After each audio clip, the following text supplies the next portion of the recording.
Alright folks, well welcome back. Right back to our kitchen, and today we got another pretty good meal here going on.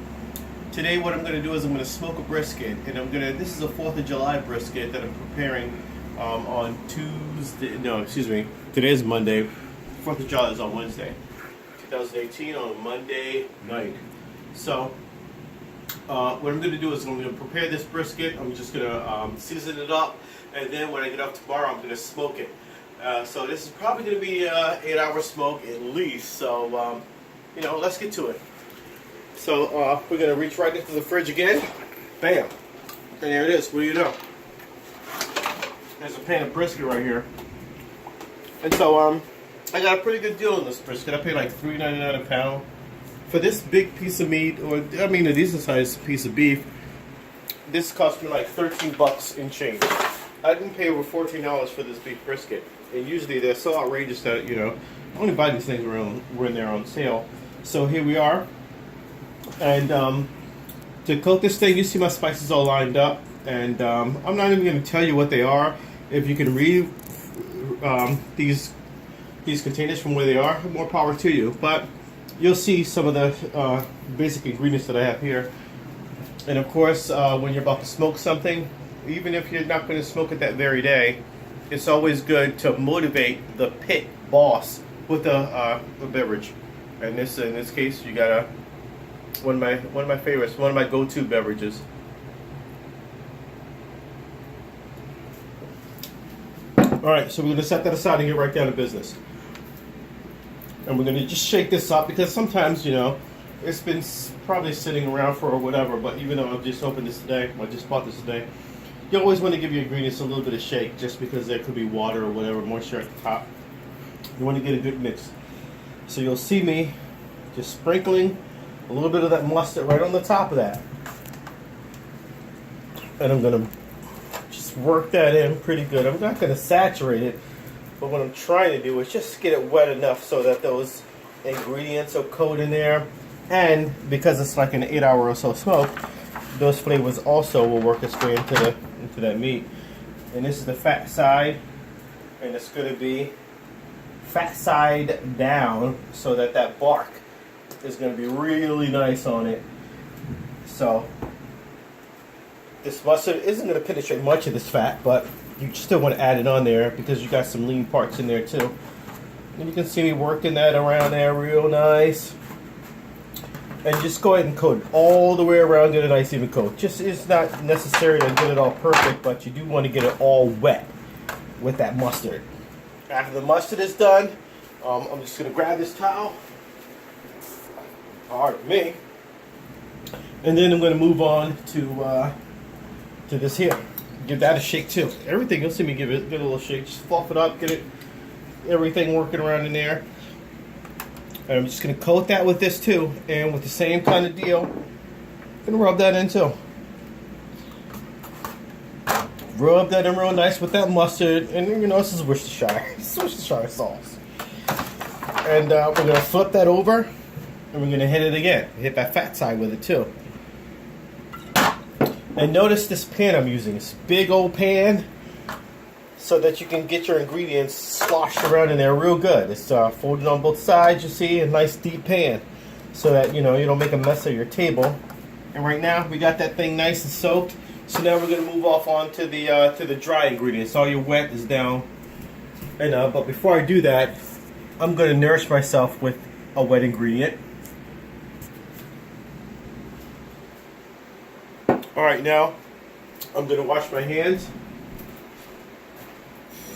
very quickly. You're doing such a fabulous job, honey, with that camera work.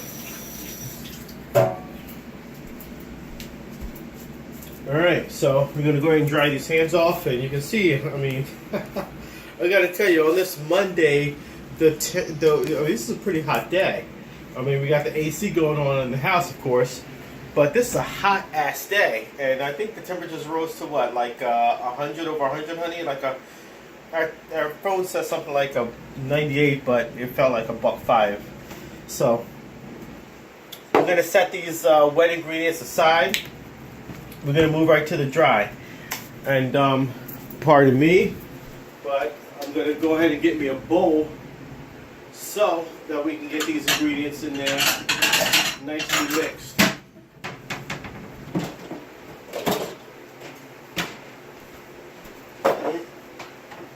And as I'm reaching for these ingredients, this temperature is already starting to break down that beef, I'm telling you. So what we have here is something nice and sweet in the bag, and we're going to get that going first. Ooh, brown sugar. That's what that is. And that's just beautiful right there. It's perfect. You're going to open this top off with these flakes. And throw that in there like that. We can get some of this ground cumin.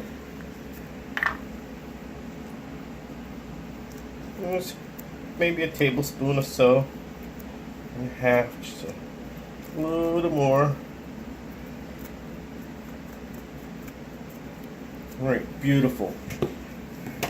Set that aside. We're going to grab that onion powder. Nice, nice, nice. What do you know? We got some cayenne pepper here. I'm going to put that in there, color it real well. That's enough. Chili powder. Get the chili powder going, and that's enough of that. And we're missing one thing.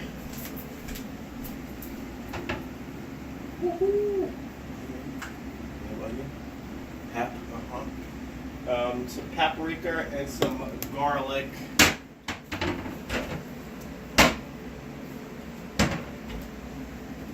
A little garlic salt. Stay with me as this garlic salt is hunted down. All right, here we are.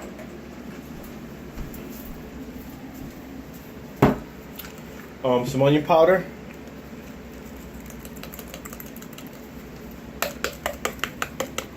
A little more? Oh, I did? All right. You heard the lady. That's already been done. Garlic.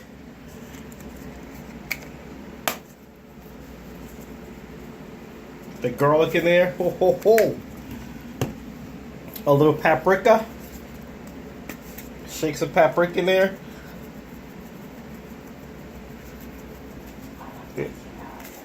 And that's enough. That's plenty. And I was just told by the lady that she wasn't sure I knew what I was doing. But we're going to find out come 4th of July, folks, as I lubricate myself once again. Alright. So the pit boss is well lubricated. And once again, we're going to go ahead and mix these ingredients up. Grab ourselves a whisk. And you can see these ingredients being whipped up. And hold on.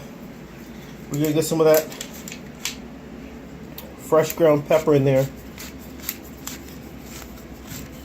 And this is a new pepper shaker that we're actually christening here this morning because it's like 1 o'clock. It's after 1 o'clock a.m., folks. So there you have it. And you see that? We're going to go ahead and break that up. And get those hands in there and break up those little chunks of brown sugar. Did you do anything with the soy sauce? The soy? No, babe. The soy sauce is actually going to be part of my my mop basting sauce. So I'm going to base it with a soy sauce mix. So even though you see it here, we're not going to employ it just yet, but you'll see it when it goes down tomorrow when I actually put this thing on the grill. So here you have it. We're going to mix up this brown sugar, rub. That thing is mixed up really well. We're going to set that aside, and we're going to start sprinkling this. Oh my God, it smells. Just the aroma that this is giving off. Smell that, babe. Nice. So we're going to go ahead and rub that, sprinkle that on. And again, this is the benefit of having a good deep pan that you don't have to worry about sloshing this stuff all over your table, all over your kitchen. You see that? I mean, if you can smell that, that smells awesome right now. A little bit more on the top. Now I'm going to go ahead and flip that over. Look at that. It's beautiful. And that's what we want, folks. And with that mustard and Worcestershire coating, it's really going to make all of these things cling to that beautiful piece of brisket. And that's a flat. So it's important. You saw the layer of fat on there. It wasn't a lot, but it was a pretty good one. So, I mean, when you're dealing with like an 8-hour smoke, you're going to want that. So we're going to coat that top piece. This is the top. This is all your top bark right here. So you do want to make sure you get that coated well. Particularly when you start the mopping. Because all of the stuff, you know, when you start your mopping, this stuff is going to kind of wash off with your mop. So you want to make sure that that's well coated. And we're going to get those sides too. Get those sides. Those sides. And we're going to flip it over one more time. And get that, and get the bottom portion of it. And that's pretty much the story, folks. And so what we're going to do with that now, you can see that I prepared a little plastic wrap here. What I'm going to do is kind of even that out. Just trying to smooth that out. It's the string. And I'm going to set the breast. Huh? What's that, baby? I'm going to sit this brisket right inside that plastic wrap. And I'm going to just here. I'm going to put that piece right there. There, fold. We're going to fold it here. And that's beautiful. And what we're going to do with that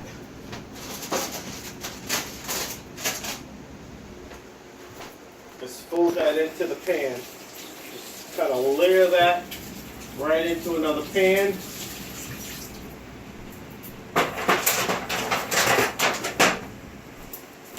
Put that out of the way. And this here is going to be tucked right in this pan here. And that's going to go right in the fridge. And that's going to marinate for a good, that's going to marinate all day. That's going to have at least a 24-hour marinade on it. So, come around, honey. And as I steal this thing away, and right there, you just put that right back in the fridge. And you let that piece of brisket marinate.